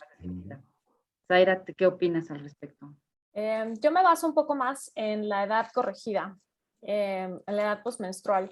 Si ya tienen más de 60 semanas de edad postmenstrual, creo que difícilmente nos va a dar problemas una retina periférica vascular, independientemente del estado del paciente. Pero la verdad es que no hay una evidencia científica que respalde esta decisión. Hay algunos trabajos que hablan incluso de datos de neovascularización en adultos con retina vascular persistente. Creo que todavía nos hace falta mucho investigar esto. Entonces, si un niño tiene una retina vascular persistente y tiene menos de 60 semanas de edad postmenstrual, que es más o menos el límite en el que se han visto reactivaciones de la enfermedad con antiangiogénico, que es lo más común, sí. Si no, si es más grande, prefiero observarlo. Definitivamente la fluorangiografía es una herramienta muy, muy útil, pero sí, cuando están hospitalizados a veces es difícil hacerlo, ya con un paciente externo es mucho más complicado. Listo, pues muchísimas gracias. Espero que hayan aprendido los que están por ahí viéndonos y que se hayan interesado todavía más en esto, la retinopatía prematura, que es tan bonita y sobre todo tan gratificante cuando logras hacerlo bien y hacerlo en tiempo. Y también, obviamente, muchas gracias, doctor Rivera, por la invitación. Muchas gracias a ustedes. Yo quisiera hacer las dos preguntas nada más. ¿Cuáles son los parámetros que utilizan en Se cortó un poquitín, nomás oímos parámetros. ¿Sí escucha? Ahí sí. Lo que me interesa es, yo sé que siempre procuramos tratar el antiogénico para llegar a la calidad posible. Ustedes deciden iniciar ya con ¿cuáles cantidades de paros utilizan? ¿Manejan el parámetro? ¿Se la retina? ¿Dejan espacios entre disparo y disparo? ¿Cuál es el patrón que utilizan ustedes para el tratamiento con láser? Y la Los segunda, parámetros para láser, ¿verdad? Los parámetros. ¿cómo lo cubres? Si los dejan con o dejan un espacio para disparo, ¿qué tanto espacio dejan? Y sobre todo me interesa mucho el manejo de la hialoides en los pacientes que deciden operar, sobre todo el manejo de los pacientes con estadios 4A. ¿Cómo los manejan? O sea, ¿cuál es el objetivo de entrar a la vitrectomía? ¿Qué van enfocados? ¿Cuál es el manejo de la hialoides? ¿Cómo la manejan? ¿Qué van enfocados? No sé quién quiere Casos contestarlo. 4A. Bueno, de los parámetros del láser, yo tengo un láser diodo y inicio con 300 de poder. Sin embargo, al principio tuve un poco de dificultad porque no tenía la costumbre de utilizar este tipo de láser y láser rojo. Y bueno, a veces tenemos que subir el poder a 400, 500 y sabemos que no marca igual que un láser verde. Y bueno, también es muy importante abarcar toda la zona vascular completa, hacer los disparos confluentes y no dejar espacios. Y además de la zona vascular, dar una línea en el borde. Bueno, yo doy una pequeña línea en el borde vascular, porque si no, podríamos tener también ahí alguna reactivación. Y bueno, de la hialoides, pues yo creo que es muy difícil en estos casos poder remover la hialoides, entonces lo menos que podamos manipularla para evitar mayor tracción. Entonces es muy difícil a veces poderla remover y lo menos que se pueda jalonear la hialoides. Sí, Del láser yo difiero, yo no hago la línea en la zona vascular, pero sí hago láser confluente en toda la retina vascular. Es muy importante no dejar espacios, los espacios pueden estar relacionados con una reactivación a pesar de haber utilizado láser. eh, y el grado de quemadura debe ser igual que como estamos acostumbrados, debe ser una quemadura blanca, no blanca intensa, porque así el diodo, aunque pinta menos que el verde, también puede causar que la retina saque humo.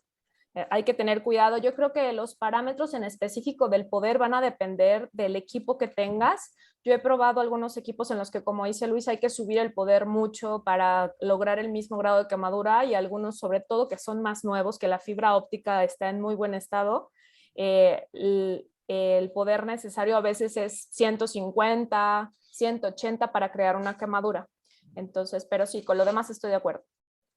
Sí, y aparte, sobre el láser, además el tamaño, ¿no? El típico tamaño del spot que puedes tú manipular en la lámpara de hendidura. Aquí no, aquí lo manejas con la distancia de la cabeza a la distancia de la lupa. La verdad es complicado en un inicio hacerlo porque tienes que estar así con el cuello todo tieso, ¿no? Y así tener pues mucho control de la lupa y del indirecto. En cuanto a la línea anterior, esto, bueno, normalmente siempre es en la zona avascular y esperar a que haya regresión. Si no hay regresión y continúa en la zona activa, entonces ahí sí se llega a aconsejar incluso no directamente sobre la cresta, sino más bien anterior, en parte de retina sana, porque trajes en la cresta incluso pues puede sangrar o puede incluso traccionarse, ¿no? Entonces, en la zona interna de la retina vascularizada, pero respetando también la cresta, ahí se pueden dar otras dos líneas, justo para ayudar a inactivar el cuadro, ¿no? Pero en general, idealmente siempre es nada más en la zona avascular. Y sobre la vitrectomía, efectivamente, como decía Luis, la vitrectomía en retinopatía prematura es totalmente diferente a la vitrectomía en un paciente adulto, no en una retinopatía diabética o en un desprendimiento de retina reumatógeno adulto, es totalmente diferente. Aquí no vas a buscar la hialoides, no vas a hacer un DBP, jamás. Aquí lo que haces es únicamente cortar las bandas que están ocasionando que la retina se desprenda. Entonces nada más entras, cortas el vitrio que puedas, o sea, que tengas ahí accesible, cortas únicamente las bandas. Acuérdense que las bandas van para todos lados, ¿no? Van hacia retina, retina periferia, o sea, van para todos lados. Entonces, cortar todas las bandas y ya, punto. Sales, no vas a dejar la retina aplicada como espera uno ver cuando está viendo un diabético, ¿no? Se queda igual, toda como si no hubieras hecho nada, ¿no? Toda plegada. Y ya con el tiempo, a lo mejor, bueno, se va a aplanar. La idea tampoco es que se quede pegada al 100% y que quede preciosa como uno le gustaría verla, ¿no? Simplemente que se pegue lo más que se pueda. Entonces, aquí el tip de la vitrectomía en retinopatía prematuro es hacer lo indispensable para quitar esas tracciones, nada más. No excederse es lo mínimo indispensable que se debe hacer. Sí, por ahí hay una pregunta que dice, que creo que es muy buena, que es ¿cuándo no poner antiangiogénico? O sea, ¿cuándo evitar? O sea, ¿qué características debe tener la retina para que digas no hay que poner antiangiogénico? Creo que es una pregunta difícil de contestar, pero la resumiría en que si ves algún dato de tracción en la retina, o sea, de que está empezando, digamos, entre el estadio 3 y el 4A, no colocaría antiangiogénico a menos que tenga disponible un quirófano para entrar a vitrectomía de forma prácticamente inmediata. Y yo creo que esa es la respuesta a muchas ocasiones en las que el antiangiogénico fracasa o hace un crunch o es la causa de un desprendimiento de retina, que el momento en el que se aplicó no fue el indicado, que nos pasamos del tiempo, que ya no estaba en un estadio 3, sino estaba un poquito más para el 4A que para el 3. Entonces creo que esa es mi respuesta, no sé qué opinen los demás. Totalmente de acuerdo. Me ha tocado algunos casos que están en estadio 3, no en estadio 4, en estadio 3, pero que empiezan con esa cresta que se ve medio Fibrosa, ¿no? elevada y cuando no hay disponibilidad o un paciente viene de muy lejos o lo mandan, les he puesto el antiangiogénico, pero estoy seguro que no está desprendida la retina y no se ve tracción y algunas veces la hialoides como que se separa con el tiempo y queda ahí como flotando, pero también hay que vigilar a esos pacientes porque tardíamente también pueden llegar a tener tracciones. Entonces, sí, lo ideal es que si vemos tracciones o proliferaciones con mucha tracción, ya no se ponga el antiangiogénico, totalmente de acuerdo. Oigan, y un comentario que yo quería hacer, que anoté hace rato de las fotos que puso Luis, que creo que también es importante, sobre todo con los niños más grandes, recordar que ahora con el tamiz oftalmológico del recién nacido, cada vez hemos visto más que las hemorragias intrarretinianas y perretinianas pueden estar presentes en pacientes recién nacidos. Y entonces no alarmarnos tanto cuando en la primera revisión de un niño prematuro tenemos alguna hemorragia. No siempre es igual, o sea, tal vez si lo vemos en otras patologías retinianas, decimos es que si hay hemorragia prerretiniana, es signo inequívoco de una neovascularización y entonces sería un estadio 3. Creo que aquí hay que tomarlo con un poco más de calma y hacer tal vez una revisión cercana, o sea, no dejar pasar mucho tiempo y hacer otra revisión, porque cuando estas hemorragias están relacionadas a una hemorragia del recién nacido por el trauma obstétrico, aunque sea parto o sea cesárea, son hemorragias que se van a reabsorber de forma temprana. Y cuando están relacionadas a la retinopatía del prematuro, vamos a ver una progresión, a veces no tan franca, pero sí una progresión de la retinopatía, ya sea que hubiera estado en una retina, una vascularización incompleta y empiece a aparecer la línea, o de línea a estadio 2, etcétera. Pero sí creo que es importante recordar eso y no confundir en este tema las hemorragias del recién nacido con las hemorragias por actividad neovascular en retinopatía del prematuro. Sí, también esto que mencionas, Aira, es muy, muy importante porque sí me ha tocado ver algunos pacientes con hemorragias retinianas y al principio pues decir, pues está una retinopatía grado 3, buscas por todos lados, no hay neovasos, no hay línea, no hay tortuosidad.